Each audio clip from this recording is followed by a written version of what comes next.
Welcome everybody to another casual Sunday night time where we can just talk about little updates about what's happening in East versus West and just everything on wrestling under the sun. So, oh, Jeremy Parker, people are trickling in. There was a question. Hope things are going well. I would say that this week has been pretty good. Pretty good. I think one of the best times to, you know, like from an operation standpoint, it's about right now because we have a ton of break in between, a little bit longer than usual because, our September event is being moved to November instead. So it allows us from the operational standpoint, just a bigger gap to kind of catch up on work. An example of some of the work that we have to do is say posters, right? So our media team, our graphics team can put together all the posters, even all the way to say, you know, five 5 days out, 1 week out, 2 weeks out, 10 days out. Those posters that we know we'll need we can actually put it in a software and start kind of scheduling it like months out in advance. So that's it's always nice to have a little bit more time to work on things. Now, in the past, promotions have about 3 months to put something together, but this not. But as of late, we only had 6 weeks, so we've always been like pushing, pushing, pushing, pushing, and for the first time in a long while, we were able to kind of settle down and rest up. Take things on a little bit slower pace, but at the same time having more time to plan, making sure that we don't make too much mistakes. So it'll be next year would be even better because the entire team is more well versed with our operations. So there's that. Uh yeah, I think we handle everything as best as we honestly could. Yes, I'll talk about the card in a second. Cards the card's already looking great, but it's not over. Thank you. Well, yes, that's right.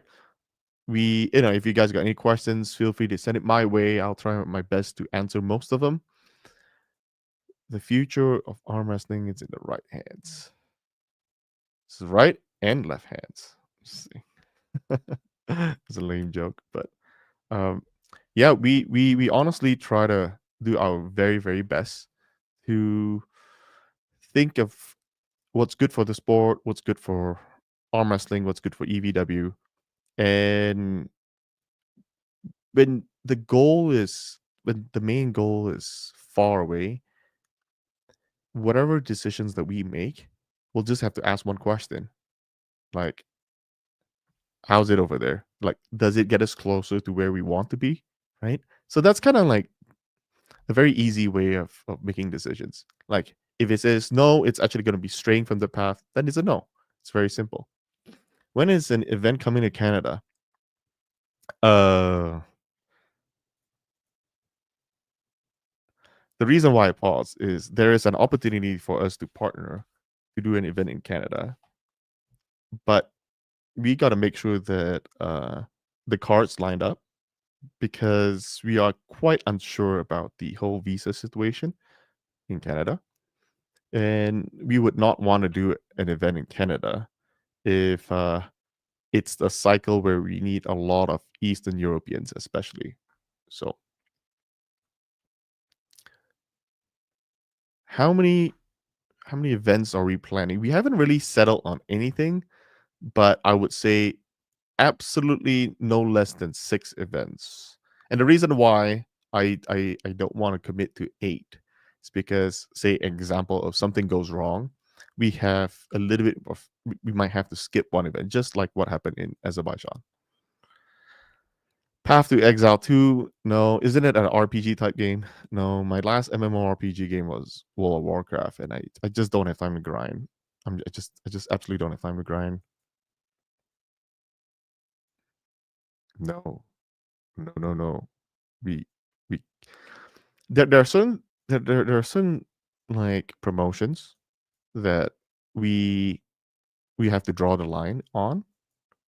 Um, I'll give you an example. So, I mean, technically, well, Strongest Arm on Earth is another kind of promotion that we partner with. So it's a very clear thing. I mean, technically, Switzerland is also not partner, but they're not really doing a super match promotion, so that might not count. But there are other promotions out there that, I mean, hey, who's one of our refs that we use all the time? Bill Collins. He has UAL. You don't see us having proud, you know, banning Bill Collins, right? So it's actually beyond that. GVW was born out of a contractual legal breakage, I would say. So that's why we have a problem with how that is. Uh, they cannot ignore contracts. So no, no, not at this time. Yes, I'm working with Robert to kind of come up with a qualifiers that uh, it's going to be a very big effort, but yes, it's big effort. Yes. Okay, well, so Diablo. What was the latest? Isn't it there at Diablo 5? Right? I think I because everybody bought Diablo 5, and 2 weeks in, everybody was still going on in Diablo 5. And I'm like, okay, well, there's a little bit of FOMO, and everybody's like, hey, come on, come on, come on. I bought Diablo 5. I played for half an hour and I didn't touch that. So it was the worst $60 I've ever spent in my life because I absolutely didn't have time to deal with that. Yeah. Well, I mean, fair. But here's the thing though. Like, say we are Pizza Hut and there are many gas stations who currently sell pizzas. If now instead of them selling generic pizzas, they would just sell our pizzas, and obviously, you know, it's not a money making outlet for us. It's more so that uh that's more partnership, which is what I'm trying to do. Like if you can see everything that what we've been trying to do is reaching out, trying to embrace other people and getting more of the community to be part of the whole uh league in some ways. That's what we're trying to do. We're not trying to like you know, blacklist anybody. And I really hate you to use the word blacklist because it's not. There's only like one guy that I officially blacklist is that eternal arm grip or some nonsense. I finally had enough of him spewing his crap and nonsense. So, good question about Nugo. Good question about Nugo.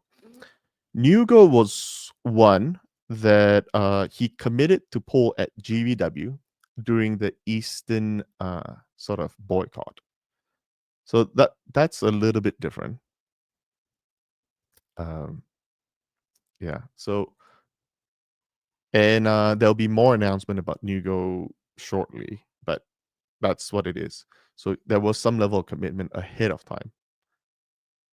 Keep it real. Absolutely.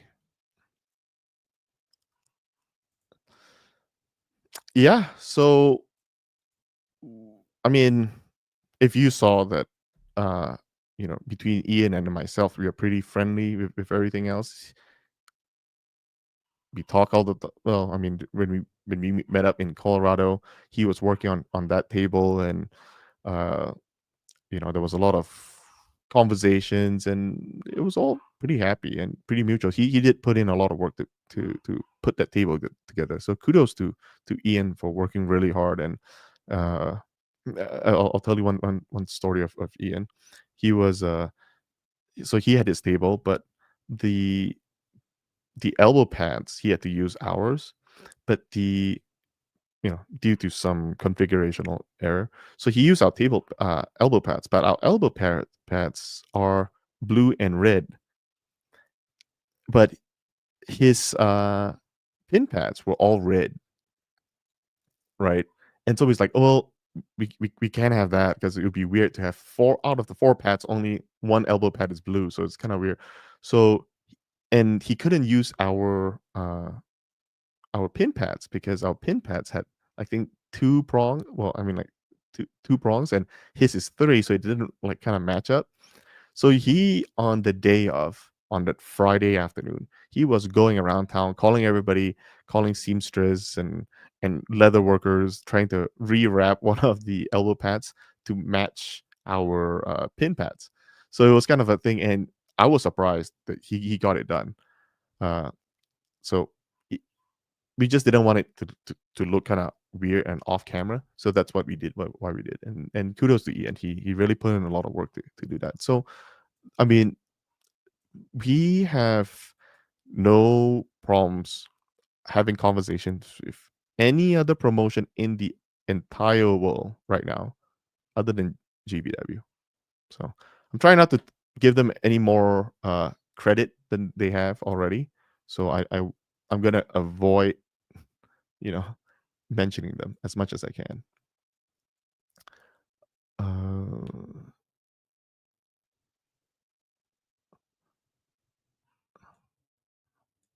do you regret not letting Devin Larratt wait till the November show to pull Vitali rather than have him pull Kadeja back to back shows?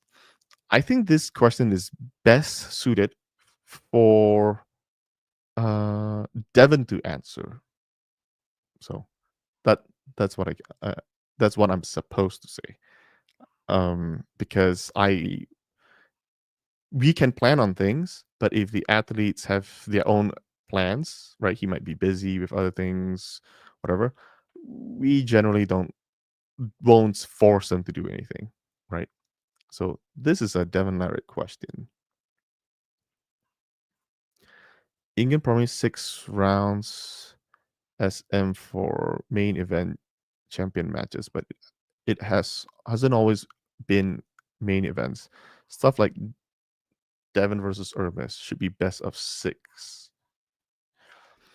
Well, hmm, I I don't know. I I don't know about this. I've never heard Hermes spoke to me or Robert about this, so got a table back on you on that one. But let me write it down somewhere. 6 round, 6 rounds. Let's see. Ooh, any update on Kirill Sarachev? Him and Brian sell pay-per-views or real East versus match. We have been talking extensively about Kirill, extensively, to the point that we are already coming up with potential matches for Kirill. Obviously, I don't want to leak anything out because nothing's confirmed. Like everything else, like I know people would be talking about various matches and possibility of pulling an EVW. I mean, that conversation happens all the time. That conversation happens all the time. And we are always exploring every match avenue, but because of how limited matches that we can offer, right? We can offer like 50 matches at every event. So we got to be selective to a certain degree because we also need to plan on if this person wins now, what happens in the next match, in the next event.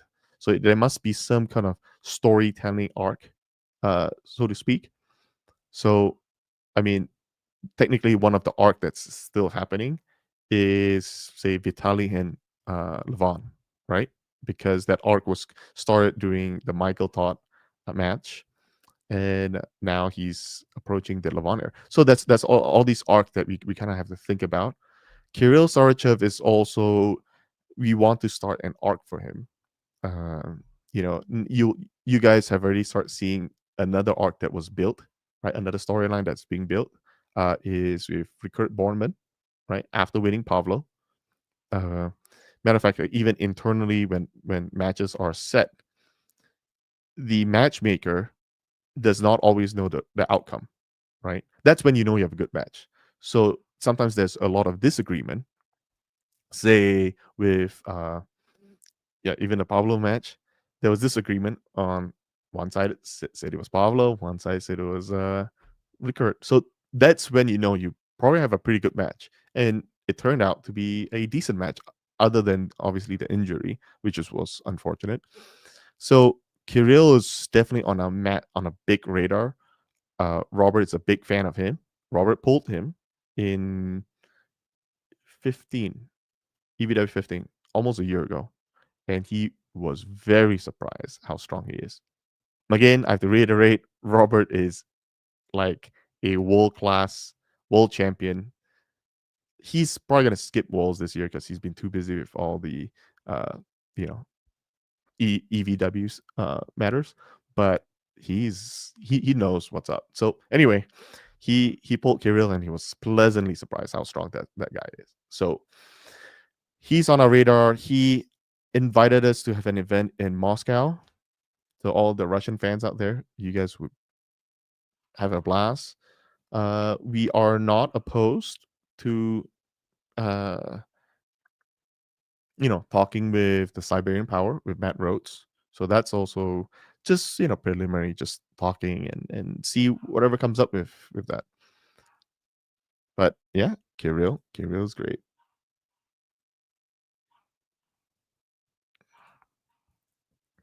Okay, I need to mention there are a lot of elites level Eastern pullers.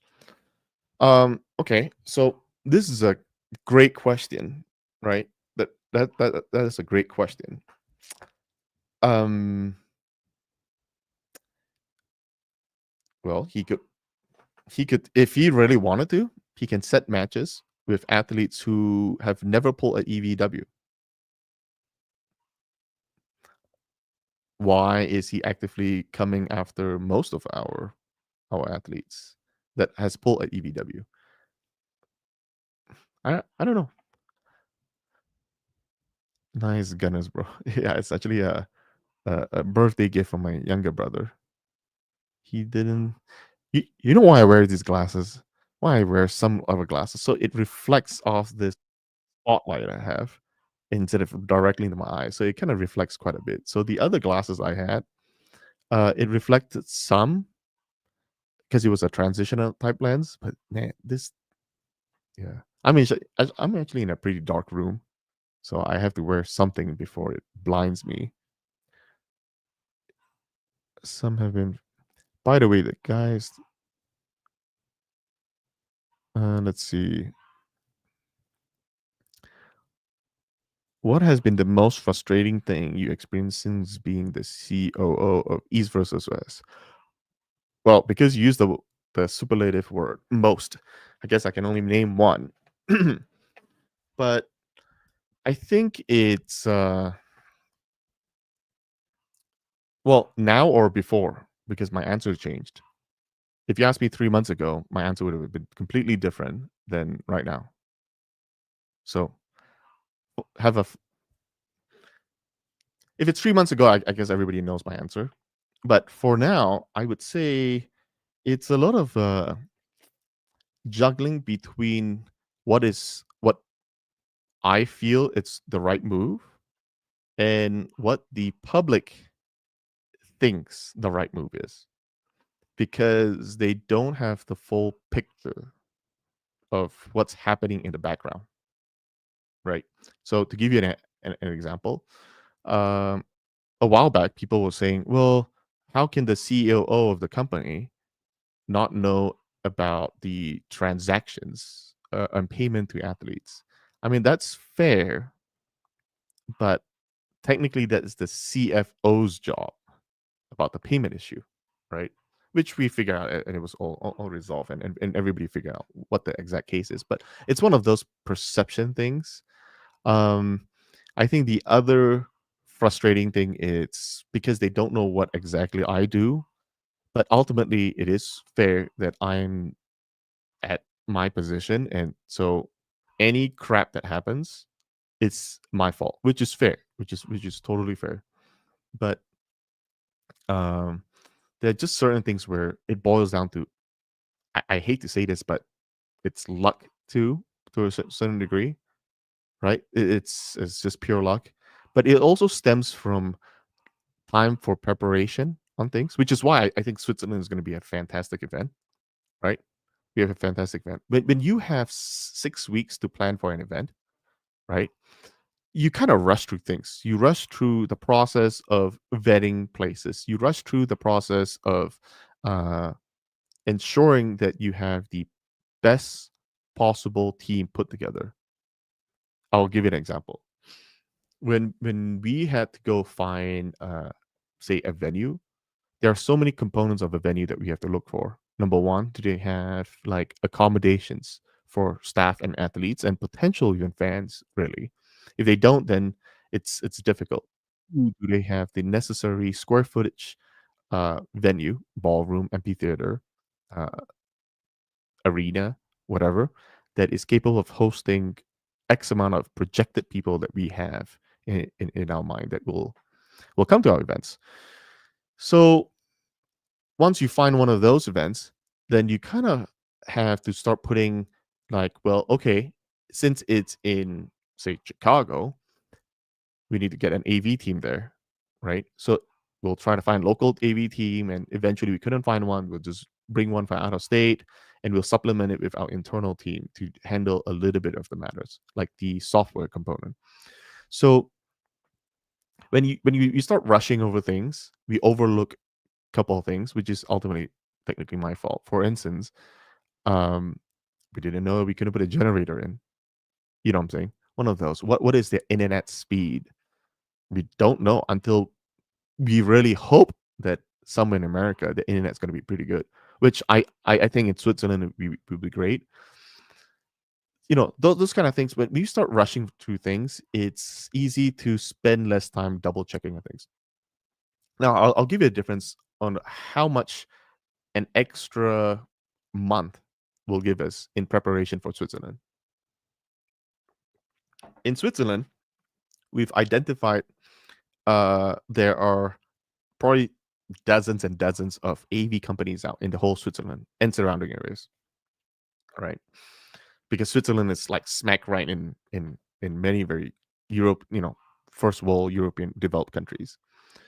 We have dozens and dozens. So this time we were able to put that whole entire list together, and the production person, our head of production, had time to start having certain criterias on how to uh, filter down to who are the people that will reach out to give quotes on. Okay, so to give you, so one of the criterias would be: have they had any stream failures in the past 5 years?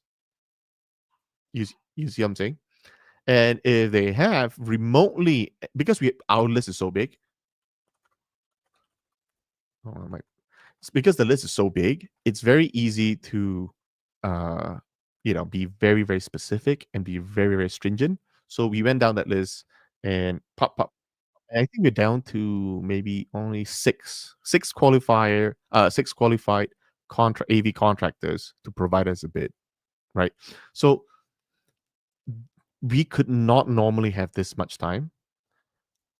The challenge, and fortunately, Brian Shaw hired the team that did it for him for, I think this is the third year with him or something.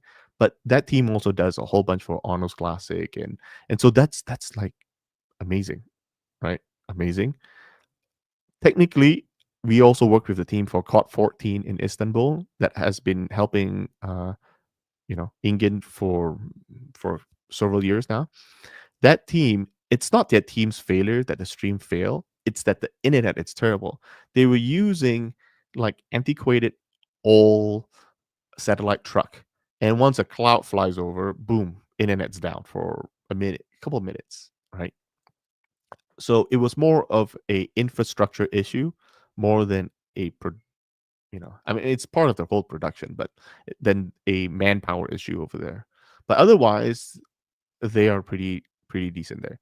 This time, uh, in Switzerland, I don't anticipate having any internet issues because it's first world country, very developed, and it's hub to many massive data centers. So pretty sure our internet will be fine there. So I would say is between lack of time and also trying to figure out what the audience wants and what is the right thing to do. That chat GP. You know what? We've actually tried just for an experimental thing, and it didn't. Half the matches were great, but it was also the same half that was we could have predicted it ourselves. So the other half were like, that guy's injured. Don't you know? you know. Well, welcome all the way from either Malaysia or Indonesia. Defense. Let's see. Yeah, Switzerland. Oh, 98. 98. Uh, Switzerland is going to be an absolute blast. Absolute blast. Yes, we will be putting together. It's also one of our long term projects that I want every single East versus West or King of the Table matches on our channel. So that would happen. Proper elite. Yeah, it's EVW's card is super amazing.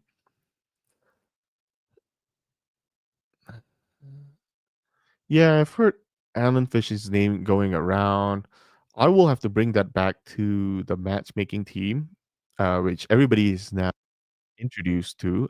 It's Snezana Babayev, Babayeva, actually. She's apparent, like after working for her for a couple of weeks now, she's pretty good. Like she knows her stuff. She watches um all these all the events, like small events, large events. She watches you know so she knows. She actually corrects. She actually have a pretty good, you know, sort of friendly debate with Robert at times about where this would fit better, that would fit better. And the best thing is, a lot of the Europeans like absolutely loves her, and she's very well respected. Her family name is, means something in the arm wrestling world, right? Her brother Rustam is also a great arm wrestler as well. So there's a lot of that going on, and which is eventually why we, well, more so Robert, because I'm not, I'm there to observe on the matchmaking and make a couple suggestions, but I'm nowhere even close to be, even like most of you would do a probably better job in chiming in on who's doing a better match, but I'm just there to make sure that when they announce something, I'll make sure a poster is being prepared for that kind of thing. But uh yeah, I'll bring Alan Fitch's name back to the back to that small little committee. So being a global entity in the sport of arm wrestling, does EVW plan on getting involved with Africa and South America? I'm very hopeful for Eastern Pole, Singapore, India, Australia, I guess. Yeah, there is a significant biasness from me that especially because I'm familiar with my home countries, Singapore and Malaysia. So obviously, I pay a lot of attention in the Southeast Asia region as well, on top of the rest of the world. But you know, m- Singapore, because I get updates from time to time from the Southeast Asian group chats and whatnot. But yeah, I mean, we've hit up a couple African leagues. South America, I think there's one in Brazil. So I mean, think if we host an event in Brazil, how cool would that be? I mean, I know Gabby would be super ecstatic, but yeah, we are always looking to partner with good, uh, reputable, people full of integrity, uh, organizers in every part of the world. Yeah, yeah, he really is Orkelman. Oh yeah, I saw your shortest interview ever. That was funny. Let's see. Let's see. That's I'm trying to keep it drama free this week, guys. What's going What's going on with Matt Mass? I thought he was going for a 105 kg arc, but he's so thrown around with different classes and hands. That one might be better suited as to Robert, but I do know that perhaps that was a test. Uh, you know, for Matt. Obviously, that match was a little bit, one sided, but it's Matt competing with Philip, who's like 2 weight classes higher than him. So it's very hard to count that loss against Matt because honestly, that was a massive uphill battle to begin with. Oh yes, I gotta pin this bad boy. I gotta pin this. I think you guys are right. EVW Switzerland goes hard though. Yeah, Swiss. Oh, by the way, Switzerland is super amazing. You guys have. I think we are missing 2 more matches. So 2 more matches. One of the matches would be announced by none other than Adam Silver. Um, you know, on his, I think Adam, the bodybuilding bully and strength net. So I think he has 2 channels. So Adam will be announcing one of the matches. The other match will be announced by another fellow arm wrestling fan, content creator from Russia. So I'm happy to, and okay, I feel very honored that almost every content creator has has accepted to partner with us in just releasing the matches. I know there's been a lot of questions about why we did certain things the way we did things when it came to match announcement. We still announce the full match on our own channel, right? So it's not like they announced it and we let it go by. We try our best now, depending on the conversations between the content creator. Certain content creators, like say Greg, right? We discussed ahead of time. He wanted to do his style of making a video, record it, and getting a post in it, well, an interview during the video from one of the competing athletes to get his take on things, and that's his style. And then we have another one, say Henry, who pre-announce one of his competitor, which is Philip, on the match that he's announcing, so that everyone has his own style, and depending on how they structure things, some of them we were able to kind of funnel traffic their way by telling, oh, by the way, the next match is going to be announced at this time by so and so on this channel, on this link, right? Then there are some that went under the radar because they wanted to do a non-scheduled thing, and so it was all over the place. But at the end of the day, all matches would still be officially announced on our main channels, on our social media.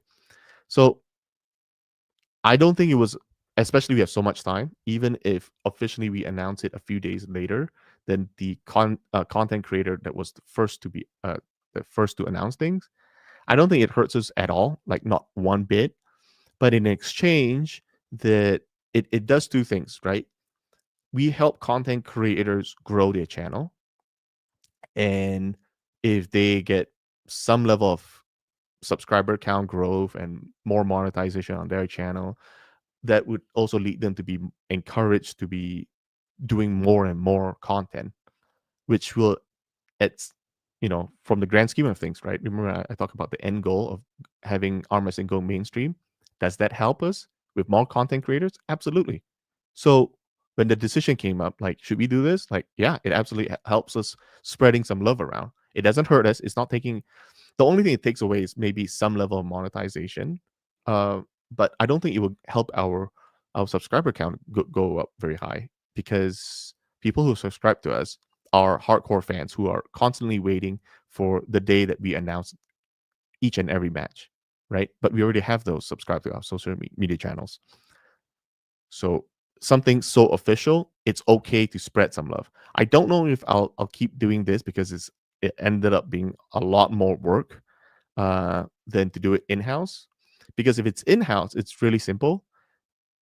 We control the schedule timing, and we control the last thing we want is we have our own things that we're scheduling. We don't want it to overlap with a content creator announcing theirs. So that's something that we don't want, right? So all the whole coordination with like 6 different content creators was, maybe maybe, yeah, about 6, maybe 7 now. It's just kind of tricky. But so there's that. And also, I would like to announce that when we officially kind of took over the YouTube channel, which was during the King of the Table at the time, we had about almost clean 200,000 subscribers on our YouTube channel, on EVW's official channel. And as of earlier this week, we hit 300,000 subs. Woo! So we gained 50% at 100,000 in a matter of 8-9 months. So thank you for all the new fans out there.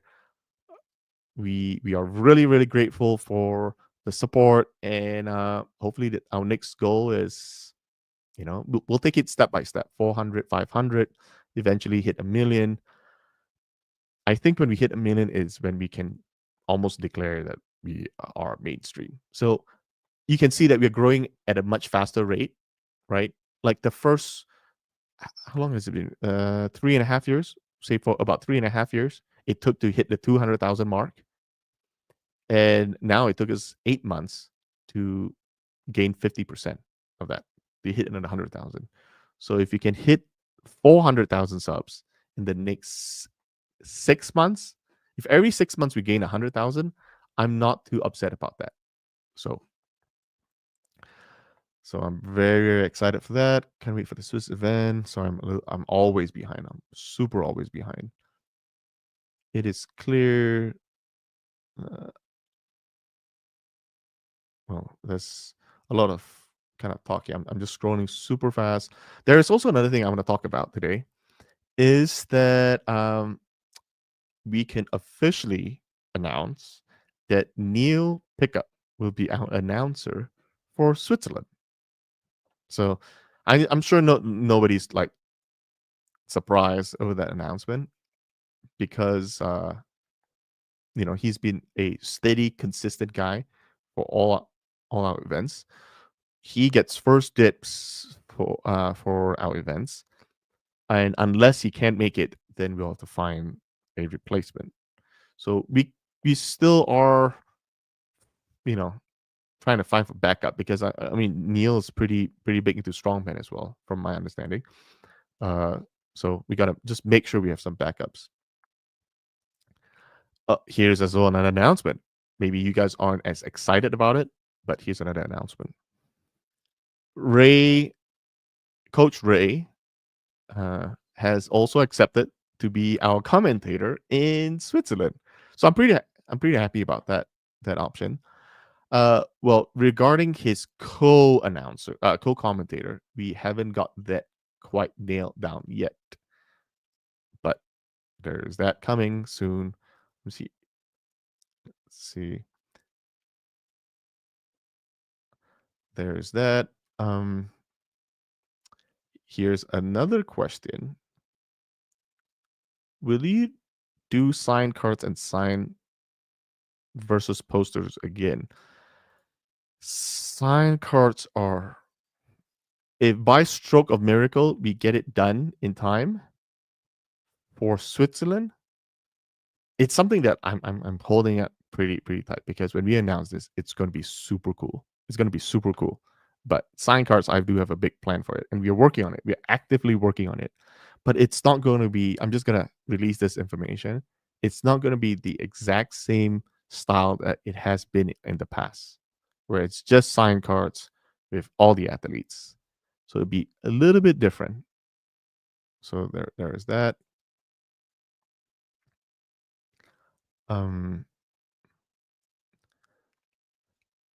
I have thought about the whole promo codes thing. I have thought about the promos code thing. Right now, we are working on a system to get it all. Uh, you know, promo codes is one thing, and finding out how many promo codes use certain ways.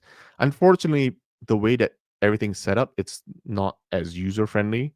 Matter of fact, I have to go reach out to another team to help. Remember how I was telling you the servers for the pay-per-views and the rest of the website is all separated, and that team that handles the server side for all the pay-per-views, like if you can notice, like the checkout system is all completely different. It's because it's managed by a different team, and every time I need a code, I will have to manually request for, and they're all unique codes. When I get that figured out, I might come back to that. And there's also the other function of, is it worth the trouble?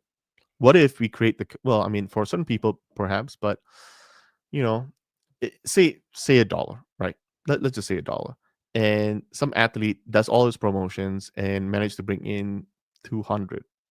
I mean, yes, it's $200 more than he would otherwise get, but it's $200 for a lot of work on the back end for the other team to work on, and they have dozens and dozens of codes that they have to generate. So there is that. So no, not quite there yet. Winner of Camille versus David Dadikan will face Devin. Well, so I can tell you from my outside observation, and not as the official matchmaker for EVW, right? Because that's still ultimately held by by Robert. But what about this though? Winner of Camille and David versus Vitali for the world title on the left as well. That's also another option, right? But they obviously could also face Devin, because right now I think, isn't Camille like ranked fifth or sixth, and David Dadikan is third, and Devin fourth. So if Camille wins Dadikan, he would be on top of Devin, which is what he always wanted. And because I think Camille put a kind of a note there that Devin jumped ahead of him because he beat Kadecha at left. So there's this whole thing going around. But yeah, I mean they could. I mean the winner could face Devin and or the face Vitali. So that match needs to be paid a lot more attention to than normal, because it potentially could lead up to another world title match for the next event. I want to see how many I could sell. Hmm. I know I would sell a few via the link on most all channels.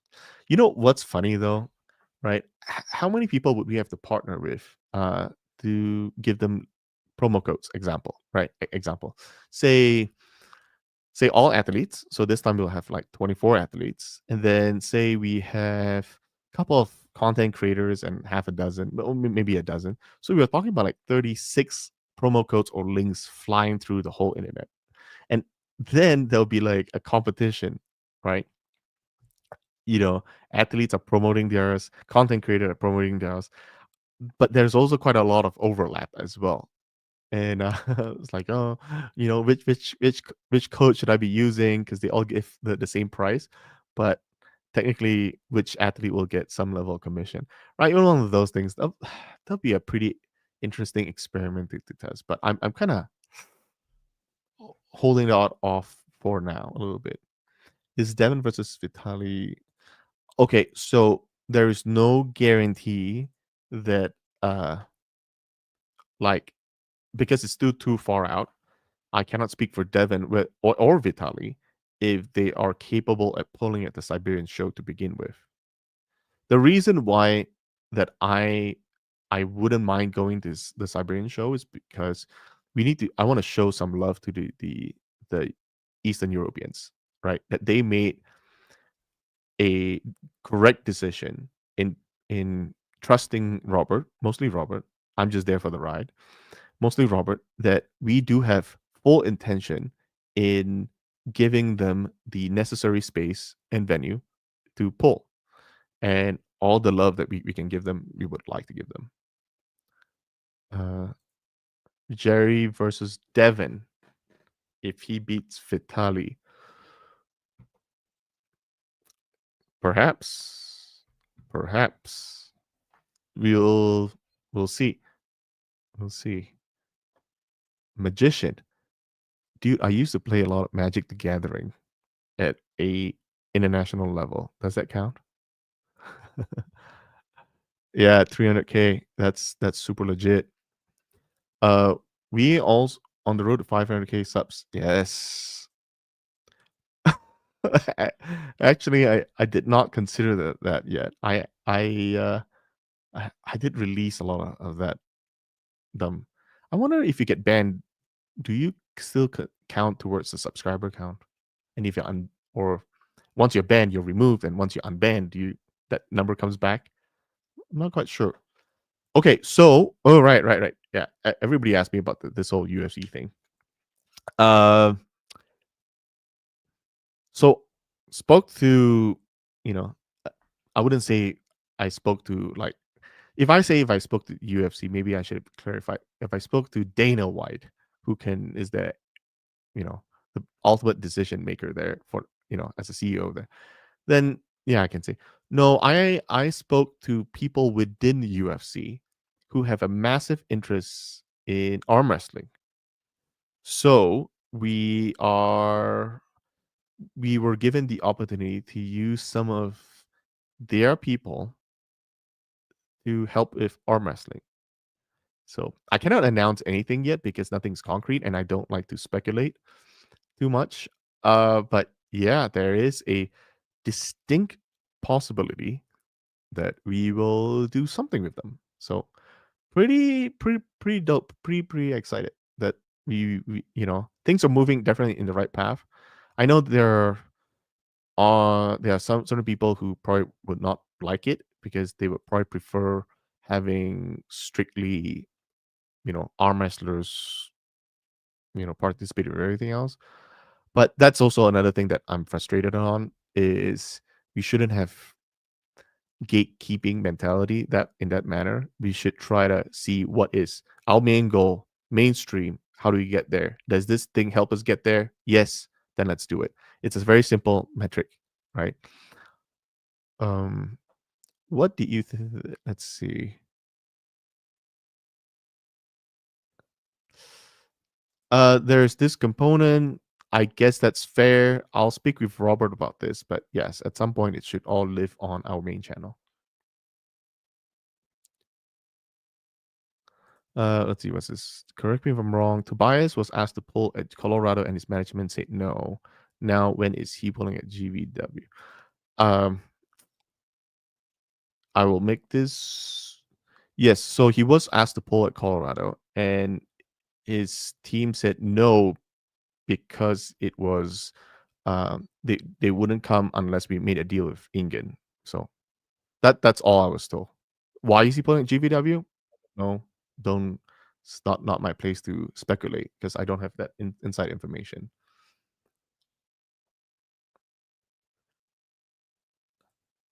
Well, I've actually considered, having even people like Neil and Ray announce matches. But the thing is, I was just thinking of the much smaller guys, 50,000 and below guys, because I was just looking at the overlap, right? They everybody has a lot of overlap with East versus West and main channel.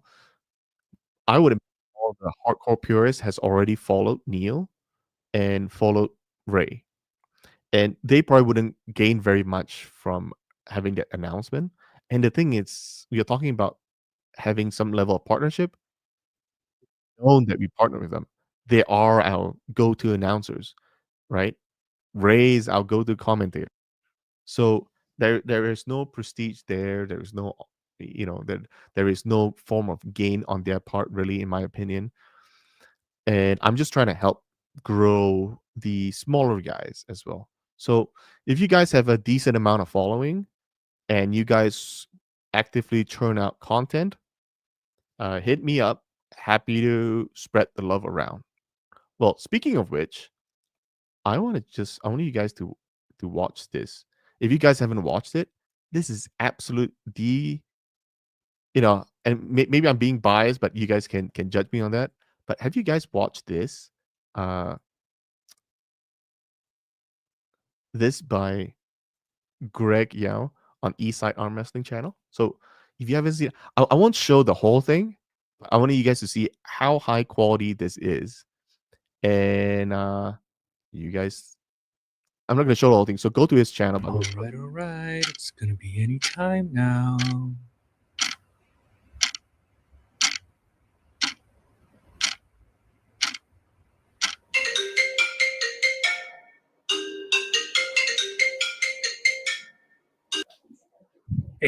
Dexter, is it ready?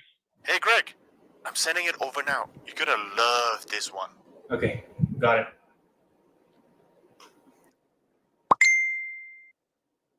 Oh, yes. This is going to be great.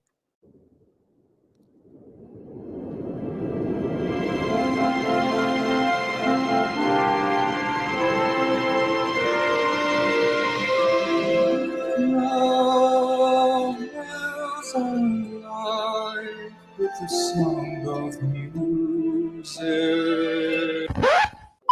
Yesterday, you guys saw me tell you about my favorite match at East vs. West 20. Well, sorry to say, right now I've got a new favorite, and not just because I get to announce this match, but also because it is going to be in the lightweight division, probably my favorite category in all of arm wrestling, the lightweights, 70 to 80-ish kilo arm wrestlers. I believe that is where the pure technicality meets overwhelming strength in arm wrestling and mashes together in such a beautiful form of expression of combat and strength. But enough with all the fancy words. You guys came here just for one reason, and that's to find out who is going to be the next match on East vs. West 20. Drum roll, please. Bam! It is none other than Mindaugas Moriarty Tarasitis versus Daniel Ustinov. What a crazy. Okay, so he goes on and starts telling the background of the matches, and then he has a short clip from Mindaugas talking about his match and what he thinks of it. That's super cool. I mean, that's super high level production. Thank you, Drew, for sharing his channel. Not to say everybody else didn't do a good job. I mean, like, if you saw Benji's way of announcing it was with a massive team of top tier athletes, legends really, among them, to talk about the match that he was presented with. So there is a lot of styles, and I think that's just I didn't want to dictate too much on how they should be doing things, but it allows people to have a little bit more creativity, which I like. The full card will be announced within the next 2 days, maybe. Next 2 days. We just had a change in one of the card that took a while, and the other one was we didn't have pictures of this particular athlete, so I think this athlete had to go take some professional pictures and ship it to us before we could put it on the match posters. So there was a little bit of a delay there. Is there a chance of having an onstage VIP seating again close to the action like EVW12? Yes, absolutely. It's always the back of my mind, trying to figure out how exactly do we structure this, because my fear was that on King of the Table 13 in Atlantic City, we had that going around, but some of the VIP, I wouldn't say VIPs, or some of the people sitting there, they were kind of like not interested in the match. They were playing on the phone, and on camera it doesn't look very good. And I also refuse to pay people to be up there, because I was just talking to uh, Jody and Devin last night, because they were updating me on how everything at Mac went, and they had some ideas on future matchmaking, some future cards and whatnot. And then he they were telling me, oh yeah, it was like, I think WAL did it in the early days that everybody knows, but they quickly shut that down very quickly, because the people had because when you pay people to be there, they had no idea what arm wrestling is, right? And Jody was saying, yeah, those idiots were just yelling straps, straps, straps, but like they don't even know what they're yelling, because they're not arm wrestlers. So they're not even new to arm wrestling. They're just zero on arm wrestling. So having those ridiculous paid actors to be around the stage to give energy, it was not a great idea. So I got to make sure that we have a way to ensure that people who are up there really want to be up there. Matter of fact, that if I do something like this, obviously VIPs has first dips on those seats, but I wouldn't mind also having some level of I need to think of how to curate people who are going to be up there, who really wants to be up there, and not just having a chance to be closer to the athletes. Um, I mean, Henry Naring really got his jumpstart in social media with his whole reaction to Levon and Devon's match, right? That's if we have like 30, 50 Henrys at that kind of setting, I think that would be super cool. That would be super cool. Um, Table in the center. Yeah, the difference with that is that our athletes are static in a static position, meaning they don't move too much, and therefore there is that angle from the side that is absolutely worthless. Okay. Now, when you throw in the other fact of the headrest is always standing there, blocking the back as well, also makes it a little bit more challenging to have it elevated, have a 360 view. Now, if it's like a concave type, uh, you know, field of view, so even if you're in a terrible angle, but if you're high up enough that you could see in, that would make sense. But as of right now, most arenas that have that are absolutely massive. It's too big and it's too far for anybody to see it, and everybody ends up will be seeing it through the jumbotron. So, uh, I strongly disagree. Hot ladies should always get front seat priority no matter what. uh, well, yeah, h- perhaps, but I think more importantly than that, they need to come with energy, right? They need to come with energy. If they're always on their phone, then it really defeats the purpose of having them sitting in front. So, guys, I'm trying to avoid answering GVW questions. So just FYI, I'm not. I'm going to openly avoid those questions. I'm going to tell you right now. So there's that. There's Yes, there is a roadmap that I'm building to ensure that we have partnerships with other leagues to, like you said, farm out new talents, scout new talents, but also to help share some of, uh, you know, we have a strong social media group, right? We have a strong subscriber base. We have a lot of eyeballs on us, and I think it's only fair if we use some of that for what I call the end goal, right? Arm wrestling being the final point, right? That's that's where it is. And I think one way to help is to kind of leverage the I really hate to say minor league, but maybe minor league is the right way to do things. I don't want to like diminish other leagues, right? So other leagues, I'll just use the word other leagues, right? So I want to use other leagues and join them into bringing them closer, which is why I do like the idea of 98 arm wrestling. That's essentially what they're doing, right? They're making everything more organized, and then when you have a good organization, then everything just builds up into like a pyramid. So the one thing that we've been doing is scouting for these kind of leagues to see who are great partners that we could collaborate with and become sort of like sub sister organizations, like you said. And also, uh, it also then allows us to have some of our athletes pull at their event. Especially if, say, for an instance, right, athlete X has lost 4 events in a row. Okay, doesn't make sense for them to jump straight back into the main stage very quickly. But you can also not ghost him for a whole year and not give him any matches for a year while he climbs back up. He needs a way to climb back up. So if he goes to one of these other leagues and then find his way back up to the top, then that could be like, sort of a way to reset and prove his worth again or her worth again. So it's one of those. Um,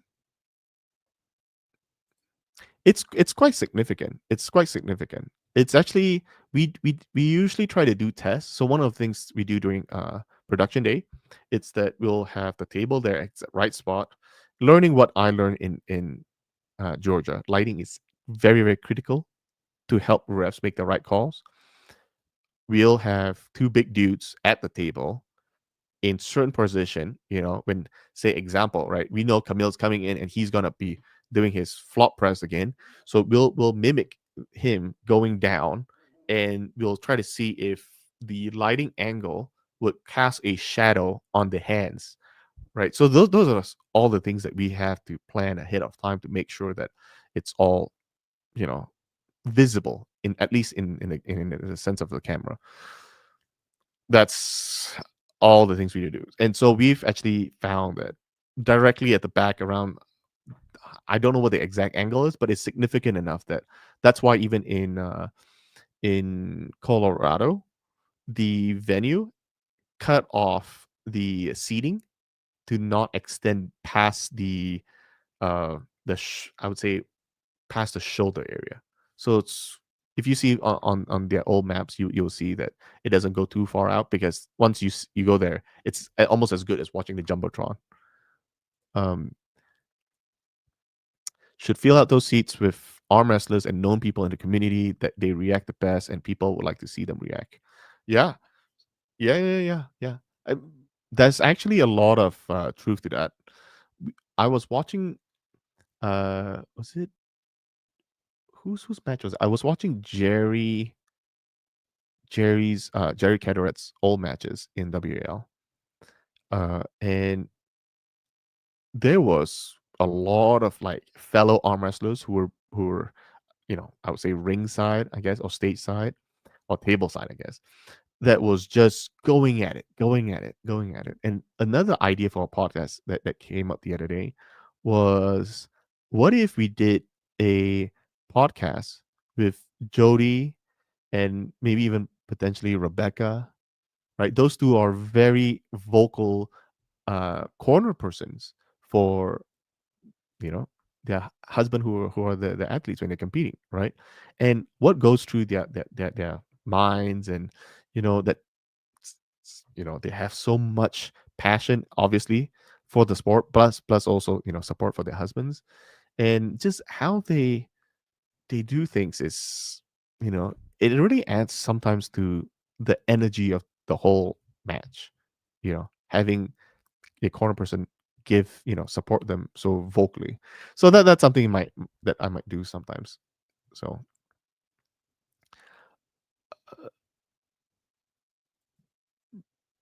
no, like every athlete, uh, you know, talks to us about matchmaking. Every athlete. Matter of fact, that in Switzerland, we plan on having Levon and Devin, Vitali, everybody. Just we'll talk to them about matches. Matter of fact, even like the match that we just announced, Mindaugas, I called him a couple of months back. I already start discussing him with not just about matchmaking.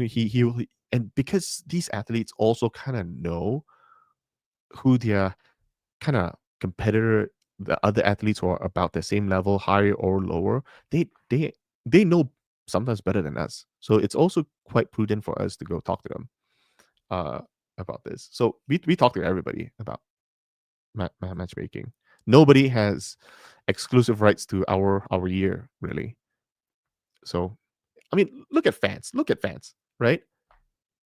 Literally, due to the sheer amount of people talking about Ayane Takanaka, that there is a distinct possibility, very high possibility, well, very, very high possibility, that we will offer her a match in our next match after Switzerland. So, I mean, you fans also want it. Uh, why can't I want it too?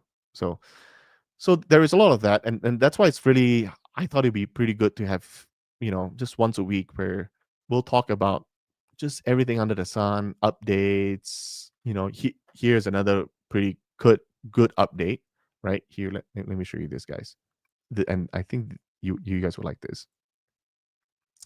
Did you know? And thanks to one of our fellow uh, arm wrestler, okay, I don't know if I should make him public, but if he's okay with that, I might name him if he's here today. he did this for us. Okay, everybody knows that we have the rules page now, right? The second after the English was done, we did another one. We did the Russian one internally from our in-house translator. So we got everything identical. So Russians can get some of the same attention, similar. But then here's the other cool part: the Japanese version. We had a fellow fan who reached out and says, "Hey, uh, can I help you with the Japanese version?" I says, "Absolutely, absolutely. I would not. I would not." And he did a better job than us. Check this out. Okay, he had all the table dimensions. That's everything the same. Then you might be saying, "Well, ChatGPT could have done it, but can ChatGPT do this?" So he had the English cue, so he could click. Referee grip. Strap. Knuckles. So sound bites. He did sound bites for all the official terminology and instructions that a ref would give them. Don't move. Dangerous position.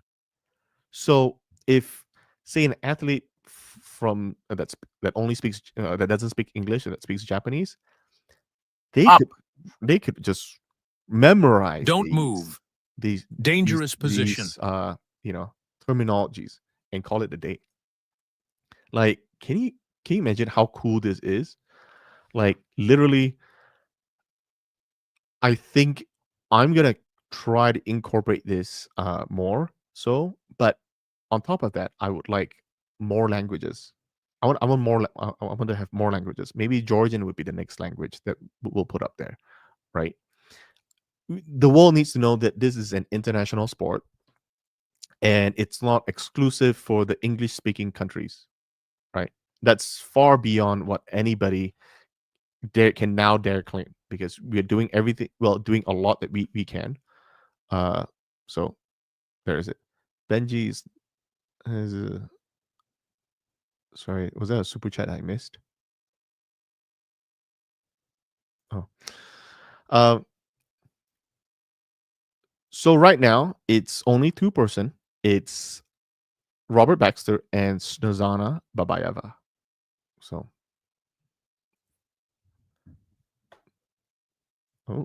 hey Brad, welcome. Hey, I don't support this. So this is almost akin to sharing a link. So this is not about free speech. I'm gonna put you on a timeout. Just FYI. You can come to a EVW Sports affiliated channel and promote another league that I don't support of. So that's not okay. So see, that's literally the first time I am putting somebody on timeout for the first time ever on my channel. So yes. So I'm working on that. Now, first step is, as of tomorrow, 1st of September, I'm onboarding a new web developer, and one of his main goal is to work on the athlete's profile and historical matches to be on our website. Okay, so people can come into our website. They will get updated results. They'll get updated profiles on the athletes. I mean, that's at least the first step. On the video side, it takes a lot of time, a lot of effort, and a lot of resources, from a financial standpoint, to fly people out there to do interviews and create content and to create those sort of mini documentaries for athletes. So it's not quite it's on our radar, but we haven't started on that as much as we can. So there's that. We want more Japanese polos. Stay tuned. Maybe one might be in Switzerland. I don't know. Maybe. Yep. EVW 20 is going to be a blast. We are still missing 2 matches, so stay tuned on that. let's talk about this for a second. Is EVW more than a brand name than COD now? So sponsors are more. That is correct. It's a bigger brand name, though I'm not saying King of the Table is gone. I'm just saying East versus West is usually a higher, more requested brand from sponsors. So when sponsors request for it and they're giving a substantial amount, it's hard to turn that down. So there's that.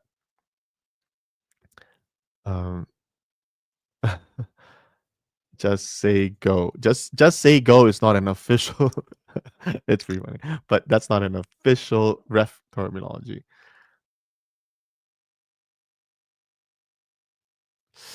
One problem is people don't have a credit card or PayPal. They can't order it. Is that still a thing? Is that in referring to? Not correct me if I'm wrong. Is that referring to like our pay-per-views or our merchandise? Because I'm a big crypto fan as well. So, maybe do crypto is what you're suggesting. Keep it rolling. It is not. It is not. You're right. It is not. But because it's my channel, I can make the rules, right? And so my rule is we still can promote a I would say a hostile league. It's the only hostile league that I can deem. Officially, Robert and I can deem only one league hostile, and it's that league. So you're right. I can make the rules, and that's my rules. Yeah, he got it right. But again, I'm being very transparent on what my rules are for my channel, and that's one of the rules. Is Coach Ray going to be part of even? Yeah, I guess. Well, welcome, sine qua non. Yeah, you're a little late, but yes, I did announce Ray would be joining us as our commentator. Yes, yes, yes. So the new guy who's starting, one of his tasks is also to upload official rankings for each weight class and each arm and each gender soon. Matter of fact, the one of the match that will be announcing soon would also change certain things. So there's that. Uh, let's see. Just want to say thanks for highlighting my questions. Thanks for your transparency. Thanks for the more consistent community interactions, and thanks for the general direction things seems to be going. Thanks, Mike Marino. If you ever see me, come say hi. I'll use your super chat money to buy you a root beer. I say root beer because I don't drink coffee and tea nor alcohol, but big fan of root beer. That's my favorite drink. So if you want to be on my good side, get me root beer. And I'm not very picky. Who you're most excited to do beyond the table episode? Me, Devin. I actually recorded an episode when Devin was in town. So we actually did an in-person episode. I did one with Auden. I did one with Devin. I'm waiting for the right time to release that. So I'm just waiting for the right time. It's all recorded and it's all ready to go. It might be a time where I'm actually, I say Christmas, and I don't want to do a session, so I might just release it during then. Oh, international pay-per-view ordering. You do have a good point. You do have a good point. We have a lot of Russians, a lot of, I think, even the Republic of China. Is it Republic of China? Like mainland China, not Taiwanese China. They also couldn't buy it. There are quite a few countries who couldn't buy it. Something to think about. Good. I'm going to make a note right now. Pay-per-view ordering. See, this is why I like doing these kind of things, right? I'm getting like ideas. I'm getting things that we could do better on, just like this. Maybe incorporating some way to pay for our pay-per-view via USDT or one of those crypto. Oh, I think it's international. Let's see. I don't want to read this. That was in regards to international orders, not being able to order. That was, yeah. Thanks. Again, this, I know you've been asking, everybody's been asking. I'm trying to not give them more attention than they deserve, to be honest. Right? So, I'll just say that I have my own opinions about that whole matter, but it's only my opinions, and I have no concrete evidence to suggest otherwise. So, and I'll leave it as that. And I think the community is, my opinions are very similar to how the whole community thinks. And yeah, I'll say that. So if you look at the community, what they're all thinking of, that's probably all. I'm inclined to be on that same side. Uh, thanks for the stream and announcement, Dexter. Let's go EVW. Yes, EVW is. That's why I say this week is fantastic. I love it a lot.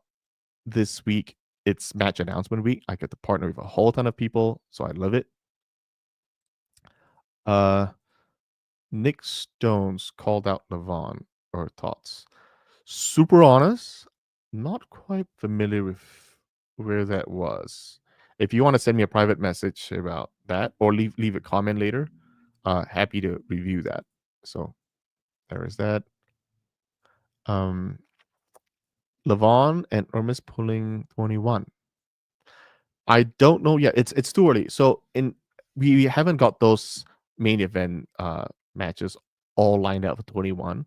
We plan on, like, Levon will be there in Switzerland, so we'll be able to sit down and discuss everybody's schedule, because it's not just Levon and Hermes. There's also you throw in Devin and you throw in Vitali in the mix. Now there's 4 of them that we have to kind of, because they are on the top rankings for the right hand especially, and also we got to kind of figure out how everything works for the following year as well. So we want to make sure everybody has sufficient time to prepare. So not quite there yet. Let's see this one. As an American, I'll be terrified to go over okay. You know what's crazy? Like absolute crazy. So I'm friends with Oleg Petrenko and his wife, on Facebook. So I get to see all their updates and all their fun stuff. But I'll tell you this, I am like, now, maybe it's not fair to me to comment about the war and everything because I know it's still ongoing, but I think there are parts of the country that it's almost normal. Like everybody is still doing their own thing, right? It's okay. So like we're in Utah, but if it's like something happening in Florida, like a massive flood and everything, and I wouldn't feel any difference other than seeing clips on YouTube that there's a massive flood or tornado in Florida. I think it's that level, but so in terms of visa, I don't think it's a problem. We've spoken to, say, like Matt Rhodes. He did confirm, like, yeah, it's not very difficult for him to get visas in there. Let's see. But Pradeep, I already think, made a video that Delm will pull the winner of Kamil Dadikan, if I recall. I mean, he's only wrong if we don't do that match. And I can only just say that we have not confirmed anything yet. So for now, it's we have not confirmed anything. So he does have some good inclination, but it's a very good possibility. That's all I can put it. So he's not wrong. It's just not confirmed yet. Yeah. So I didn't know that until I did all that research. Well, I don't know if it was you, Sarku, who recommended me to hit up DOS Equiz. Turns out they are owned by a bigger company, Heineken, right? So I didn't know that. So I had to do all that research. So just the fact that I can tell it's owned by Heineken tells you that I did reach out to them. I have not heard back, but it would be super cool if they sponsor this. Even though I don't drink, but I thought their logo was spot on. Whoever commented on that last time. Fortnite gets huge because of creator code, YouTuber, and streamer promote Fortnite like crazy. Potentially. So I'm not saying no. I'm just saying that I've got to really, really think all this out before, before we launch any sort of promotional code for content creators. Because even the payout is going to be a massive headache on my part. Oh, shoot, I probably should remove this. Will the title, belt, and gauntlet remain the same? Possibly get rid of the gauntlet and bring in EVW hammers.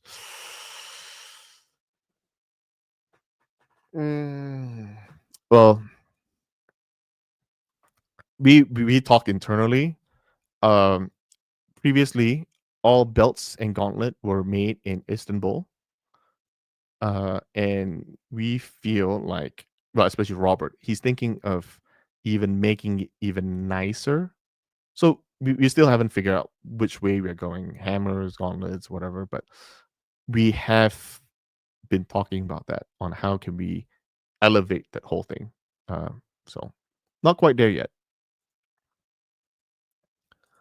Um, every single main sport you watch is best athletes of those sports, not casual guys from other sports just to bring in views. I don't think so. I think you are incorrect. You're massively incorrect. Who's right now bringing so much more attention to the world of boxing? It's not the best athlete. It's not even nearly best athlete. Look at Mike Tyson. He's like way past prime.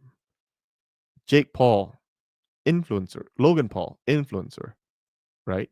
They're bringing so much attention. Matter of fact, the largest boxing match of the past, I would say 5 years, maybe even a decade, was Mike Tyson's match with Logan Paul. No, Jake. Yeah, it's Jake Paul. Right. So I don't think that's a correct statement as well.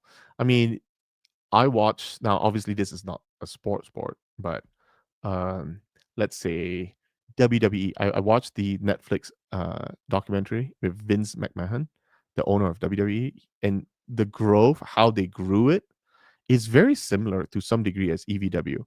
Back in the day, there was a whole bunch of different small leagues, like wrestling leagues, right, around America. Every region has its own top. And when Vince took over from his father, took WWE, back then I think it's called WWF, right? He took it over and he starts encroaching into every other, like, competitors league, and starts eating into their area and then eventually absorbing. And now we only know mostly is WWF. Well, now it's WWE.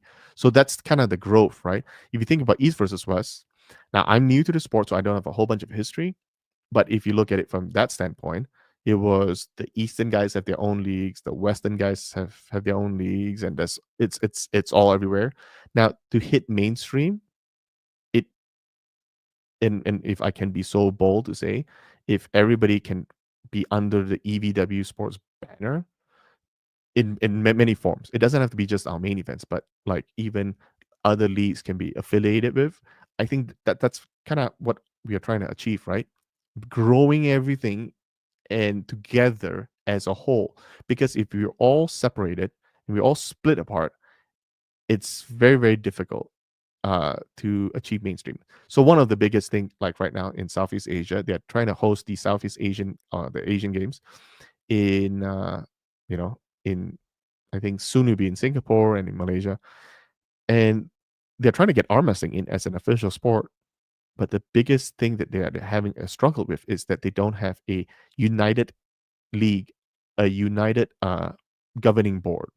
Okay, because some of them are IFA and some of them WAF. I'm not agreeing one way or the other, which is better or good. That's not the argument here. I'm just saying that because if there's two competing federations, that makes it difficult to enter, say, the official, maybe even one day we will get to be the Olympics. Can you really imagine when arm wrestling gets to the Olympics? That is also another source of going mainstream, right? So, okay. So anyway, back to the WE, right? So they group everybody and they brought everybody back together, but they were still somewhat struggling with some of the numbers, and then they start going crazy in partnership. So one of the people that they partnered was MTV, and they had a segment where Cyndi Lauper was now a manager. I think, if I remember correctly, it's been a while, but like a manager of one of one of the wrestlers. And so Cyndi Lauper, who sang "Girls Just Want to Have Fun," right?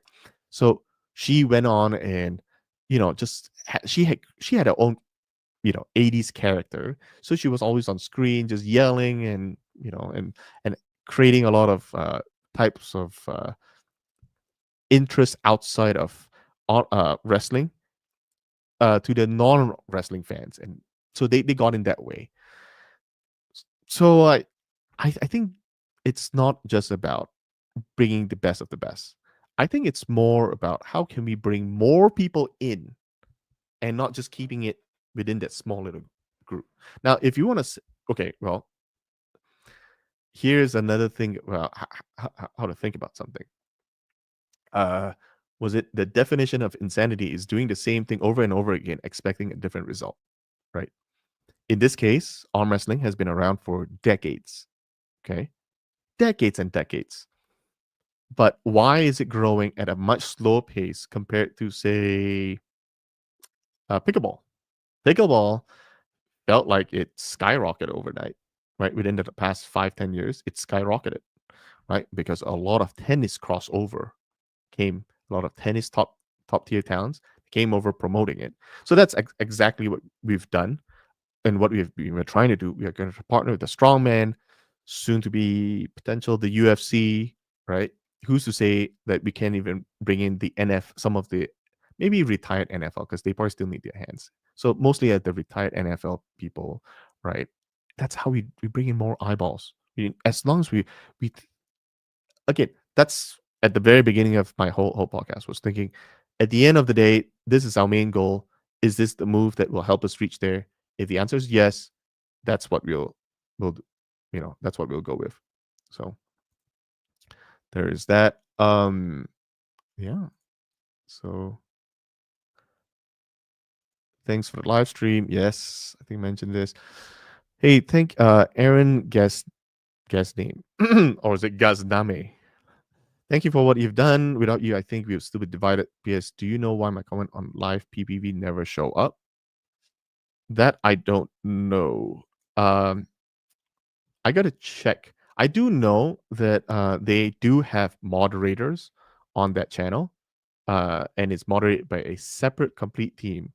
I can ask them potentially. I know that their standard for moderating is pretty high. Yeah, I'll find out. And remind me next week if I don't. I'll try to find all these questions out. Let's see. On your website under live stream apps, it only links to Android TV apps under Android, not your mobile app. Ooh, okay. Uh, Shiro, thank you. I'll make that change. Android app. Yeah, we do have separate Android TV app and Android app. So I probably linked it incorrectly. Well, not me, but somebody else who's smarter than me to link that. Let me see. I've been conditioned to expect some hostility. I've been conditioned to expect a certain level of hostility towards chat, and now I'm disappointed.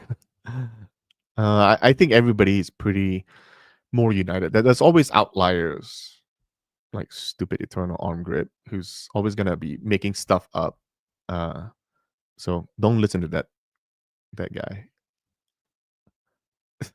I want a beer belly division. He's I'm gonna comment like I'm gonna get so much flag. Yep, Benji again posting Swiss Open tickets are available. In-person tickets are available. VIP is also available. You don't want to miss this one. We changed things around this time. We are not doing a duo package this time, a package for two at a time. We are breaking it up into one person, or maybe odd numbers, really. I know Robert consults with Neil from the matchmaking perspective. So matter of fact, he actually helped quite a bit with the Colorado event. He was pretty instrumental. I'm sure he consulted with Brian Shaw to set up those 5 matches, and Robert also did reach out to Neil. So Neil did help out quite a bit. Let's see. We need Vin Diesel. Oh man, Vin Diesel pulling. So they are making the Fast and Furious. They're filming Fast and Furious right now. I don't know if you guys know. There's actually this list that Drew Gallagher sent me. Was it yesterday morning? About all the uh, movies and TV shows that are currently being filmed in the whole United States. Every state has its own list, and so I was just, obviously California is like 20 times higher than Utah. Utah has like 14 movies and TV shows that's being filmed right now, and so I went to the list of California and I saw Fast and Furious being filmed. So Vin Diesel, that would be pretty cool. Joe Rogan. Now, is my mind playing tricks? But wasn't has Devin been on Joe Rogan? But I do know this for a fact. I know Joe Rogan has mentioned Devin several times on his podcast. So there's that. Maybe I need to go lobby and get Devin to be on Joe Rogan. I think it would bring a lot more eyes to the sport as well. So those are some of the very good kind of ideas. I'm gonna make that note here. Joe Rogan Devin podcast. Or maybe I invite Joe Rogan to one of my Beyond the Table podcasts. Well, so a guy can dream, right? Can you convert into a true fan? You can convert a casual into true fan by drawing them in. Yeah. I think as long as they put their toe in, it gives us an opening to to bring those guys back in. F1 is not the best race in our close. Really? And what's the best? Like drifting? All I know is the new F1 movie is amazing. It was one of the best, probably the best movie I've seen this year. The new Jurassic was terrible. Vince McMahon is the single greatest promoter of all time. You know what though? After watching that, I'm inclined to agree. He is superior, and I think WWE has larger crowds than UFC. Matter of fact, I think their largest was in the 90,000 range. 90,000 people attending an event. That is nuts. So one day arm wrestling will get close to that thing. Let's see. We have another one. No, I'm not gonna talk about GVW. Sorry. I watched the Dota 2 gameplay the other day. You and Zhao are really good at the game. Little unexpected. Well, I'm the nerd, right? So I don't go out and party very much. I don't drink. I don't do anything too crazy. So my hangout time with my buddies are usually in front of a TV computer screen, right? During our time. Or sometimes there's like break times in between my meetings and I just need to take a break. Then maybe I'll do it. But I played a lot when I was in college. Matter of fact, I played one of the ways that I was making money. Maybe I shouldn't say this on camera because I can get into trouble. But I was coaching people, StarCraft 2. I was the team captain for my for my university, for my during my undergrad time at Brigham Young University, BYU. Yeah, so we played StarCraft 2 quite a bit, and I was coaching people. And depending your rank, the better you are, the more I charge. So I think it wasn't a lot. It was like $6 to $8 an hour. Now this is quite a while back, so it was still decent money, and I was doing something that I was good at, and it was not quite as labor intensive. So there was that. Handpick comments. Yes, I do handpick questions because I'm trying to make it a pretty good weekend. It's Labor Day tomorrow. I don't want to go all nuts on drama stuff. Can you? Yeah, sorry. What was this issue? But oh yeah, I did see it. Thank you. Turning cold to gold, buddy. That's yeah. Now, yeah, I wouldn't say that it's coal. Maybe it's unrefined gold, and I'm trying to refine it to 99.9% purity. Maybe that's a better thing. It's not coal. Um, yes, the apps are fixed. Costs us quite a bit of money, but it's fixed. Could it be possible that arm wrestling gains more attraction with the rise of people actually caring about their health and strength? That is also another avenue that we've looked at. My thought was, what if every gym, right? Let's say I partner with, say, Gold's Gym, or is it Vasa Fitness? One of those, right? Planet Fitness, and there's so many fitness company. We partner with them, and we figure out a way to have an arm wrestling table at all their locations, right? That's something I'm working on. But I have to look into certain things like liabilities and whatnot. If somebody breaks their arm ball on the table, are we liable for it? Right. So it's one of those. It's the same way with me in Coach Ray's live stream. Soon as I refresh the comment, it's gone instantly. I don't know. YouTube has its own certain things that, so there are several rules of moderation, and I think it goes from like no moderation, basic moderation, medium, and high.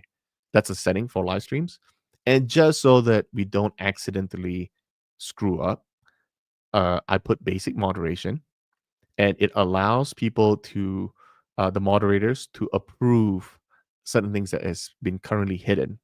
So it could be YouTube hiding your comments normally. And again, if I'm deleting a comment, everybody will know because I'm going to be very transparent on how we can do that. Let's see. The next thing, Devin and Joe Rogan on Joe Rogan's house. Oh, yeah. I think, yeah, that's going to be a big one. UFC is also coming later this year to Utah, so that would be good. And we gotta kind of in with the people who are.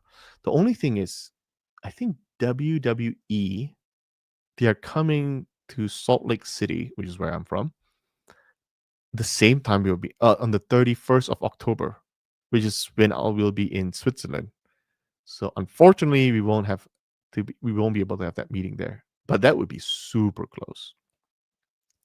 Yeah, there has been talk about Donald Trump Jr. about arm wrestling.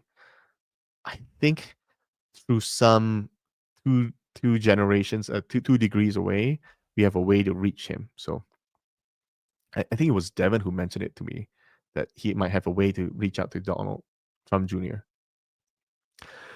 Not really, not really necessarily that we will need uh,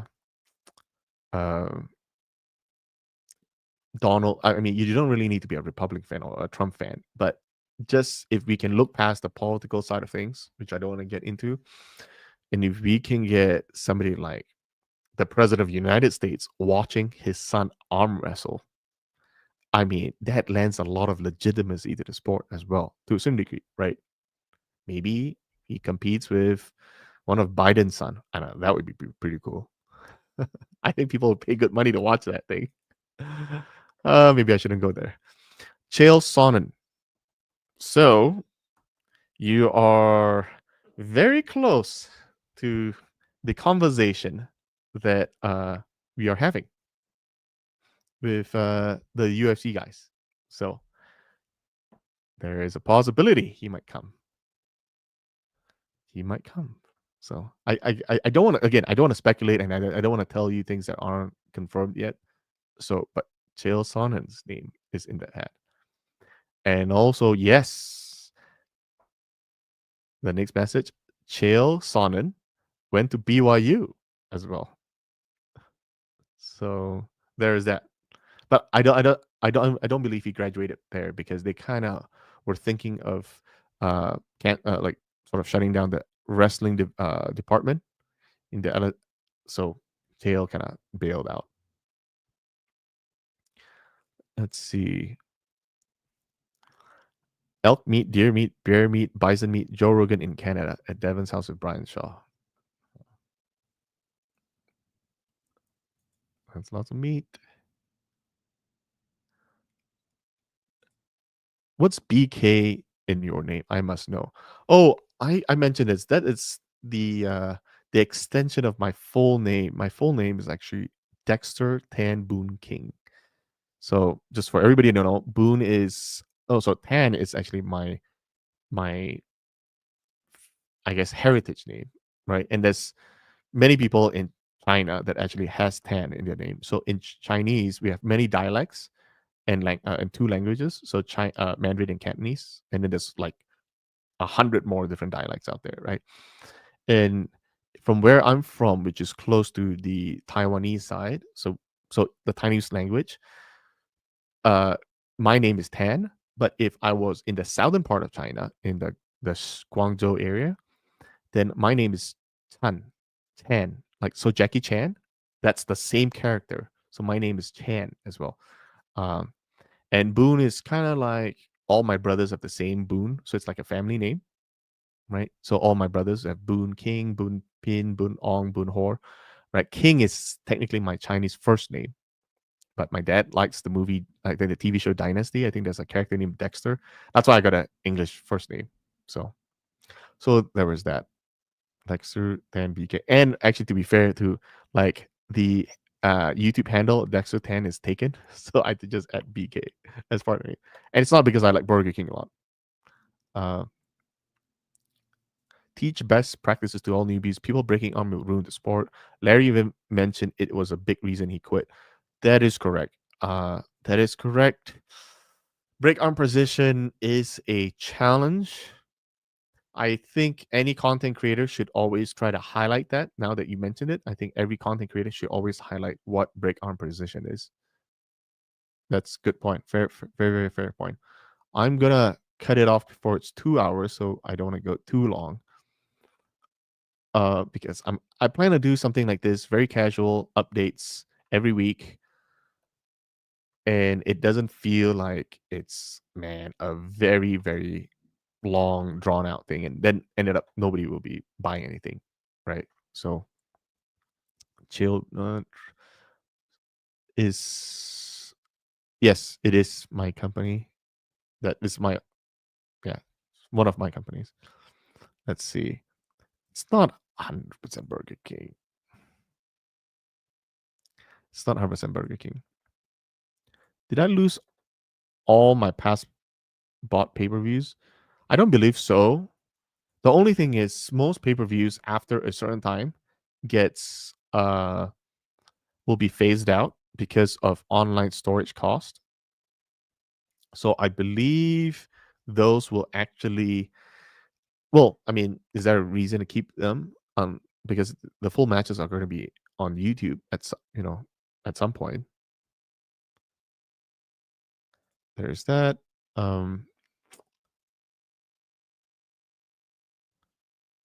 What was the secret to professional wrestling making so much money? Was it the stage and the props, the characters? Seems there's a formula to follow. So obviously there's a lot of storyline that just go if you have Netflix, just go watch it, and you could see like they meticulously thought of how like a lot of arcs, like storyline arcs. And the reason why I use the word arc is because it's referencing to one of my my company that does a lot of anime stuff, and it's always about an arc. If you can make an arc about how this guy grew into a a world champion, right? The equivalent of a world champion. That's very critical. Storytelling, making it super entertaining. That's going to be super cool. Who does analytics? Do you use AI at all? We do have a tool to check on the social media to see, for instance, what is the best time to post certain things. So on things that we really care about, it's usually 11 a.m. Eastern time that we found. The next best time is approximately 2 p.m. Eastern time. And finally, the third best time to post is 11 p.m. Eastern time. So those are kind of like the three timings that we at least according to our analytics shows that those are the three best time. And I'm sure that they use their internal programs to figure out all that with AI. But if you're suggesting we do something different, happy to do so. Do you think you could then fully publish the pay-per-views to a YouTube channel then.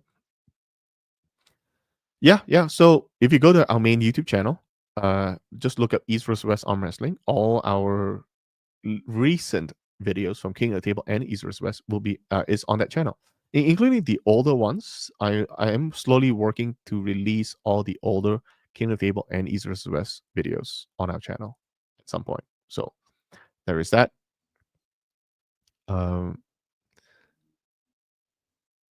If EBW money is available in the future, hope you can all pay raffle for attendance. Ooh, you know what? Maybe we'll just have a bigger venue so more people can come, right? So I'm gonna wind down the next few minutes. But to close off, I just want to thank all the content creators out there, right, who were so cool. You know, they honored me by giving me the honor to help partner with them and sharing all the matches on their own channel. They took time to produce good content like the one you just saw. And know that whatever we are trying to do is literally trying to have a bigger, better outreach to the community. If you guys have any ideas, constructive criticism as it may, happy to hear it. I'll be trying to do this every. My goal is about now is because it's a little bit more casual. Give me a little bit more time to play with that timings a little bit. But I'm going to try to do this around 9 p.m. Eastern every Sunday. No more. I'm going to try to keep it down. If it's only an hour, it's only an hour. I will love to have you guys kind of share some of what we can do better. And if you guys feel like you have something great to share and wants to jump on or share me a video that I want to share with everybody here, happy to do so. If you want to jump on the channel, let me know. Try to keep it casual, and everybody have a good night. We'll see you next week.